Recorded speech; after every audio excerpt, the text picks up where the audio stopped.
अवीरा और रूही दोनों खो देंगी अपने बच्चे को। जी हाँ दोस्तों, दोनों का हो जाएगा मिसकैरेज। मगर ये सब होता कैसे हम आपको बताते हैं। जहाँ एक तरफ रूही का तो एक्सीडेंट हो जाता है तो वहीं दूसरी तरफ अवीरा को तो टाइम से पहले ही पेन शुरू हो जाता है। जहाँ पर अब आपको पता ही है, जैसा कि मनीष जी के यहाँ पे गोद भराई की रस्म चल रही है, तो वहीं जब पंडित जी ने कहा है कि दोनों बहुओं में से किस पे खतरा है और किस पे नहीं, ये हम बता नहीं सकते, क्योंकि अवीरा और रूही दोनों के पैर मर्ज हो गए, मतलब मिल गए हैं। जिस कपड़े में उनके पैरों के निशान थे, तो अब पंडित जी नहीं समझ पा रहे कि आखिर खतरा किस पर है। जहाँ पर अब दादी सा और विद्या पूछती भी है पंडित जी से, अरे तो उपाय तो बताइए कुछ। तो वहीं अब पंडित जी बोलते हैं कि पूरे परिवार पर ही मंगल भारी है, इसका कोई उपाय नहीं है, बस सावधानी है, जितना सावधान रह सको उतना सावधान रहो। तो वहीं दूसरी तरफ अब दादी सा तो अभीरा और रूही का घर से बाहर निकलना ही बंद करवा देती हैं। जहाँ एक तरफ रूही के ऊपर हथौड़ी गिरने वाली होती, तो वहीं उसे अभीरा बचा लेती है। तो वहीं फोन पे गिर जाती जब वो हथौड़ी, तो रूही गुस्सा करती है। तो वहीं अब अभीरा भी समझाती है, देखो अगर वो तुम्हारी चोट लग जाती तो मैं नहीं चाहती कि हमारे बेबी को स्ट्रेस हो, इसलिए प्लीज़ तुम मुझसे बात मत करो। तो वहीं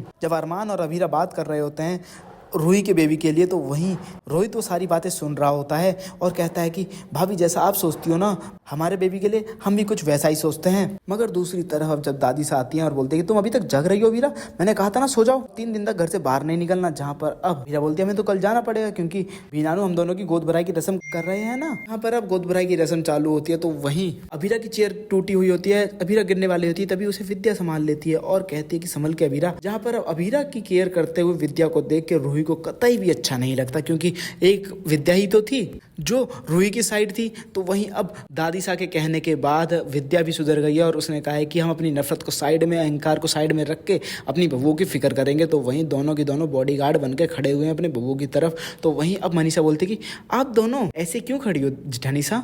जहाँ पर अब विद्या बोलती है ऐसा कुछ भी नहीं है, बस हम थोड़ा केयरफुल रह रहे हैं, क्योंकि 9वां महीना चल रहा है रूही का और अभीरा की भी प्रेगनेंसी में कॉम्प्लिकेशन है। जहाँ पर अब काफ़ी गेम वगैरह होते हैं, जहाँ पर अब अरमान और रोहित के बीच में गेम होता है, जिसे अरमान जीत जाता है। तो वहीं पे अब अभीरा को पेन उठना शुरू हो जाता है, तो सभी लोग अभीरा की फिक्र करने लगते हैं। जहाँ पे अब रूही बोलते हैं कि सबको करने दो अभीरा की फिक्र, मैं हूँ ना तुम्हारे लिए बेबी, हम लोग काफ़ी हैं एक दूसरे के लिए। तो वहाँ से अब रूही तो निकल जाती है घर से बाहर। जहाँ पे अब गाड़ी में जा ही रही होती है, पीछे से अचानक से कोई आता है और रूही की गाड़ी को ठोक देता है। जहाँ पे अब रूही तो बेहोश हो गई है, अगर उसे टाइम से हॉस्पिटल नहीं पहुँचाए तो बेबी को और रूही को कुछ हो सकता है। जहाँ पे वो आदमी उतर के देखता है कि गाड़ी में अरे ये तो मर गई है लगता है, और वहाँ से भाग जाएगा। तो वहीं अब रोहित जब निकला है रूही को ढूंढने के लिए, तब वो रास्ते में देखेगा कि रूही तो यहाँ पे बेहोश पड़ी हुई है बीबी। मगर अगर सही समय रहते रूही नहीं पहुंची हॉस्पिटल तो उसकी जान भी जा सकती है। तो दूसरी तरफ अब अभीरा का भी बुरा हाल है। तो दोस्तों वहीं हम आपको बता दें, जहाँ पे रूही और अभीरा तो बच जाएंगे, मगर इन दोनों के बेबी नहीं बच पाएंगे। ये दोनों अपने बेबियों को खो देंगे और हो जाएगा दोनों का मिसकैरेज। वेल दोस्तों, अब आप लोगों को क्या लगता है, क्या इस सब का भी ब्लेम रूही अभीरा पे ही डालने वाली है? क्या आप लोग चाहते हैं कि दोनों को बेबी बच जाए? तो मैं ज्यादा कमेंट करें और साथ ही सीरियल से लेटेस्ट रहने के लिए मैं चैनल को सब्सक्राइब करना ना भूलें।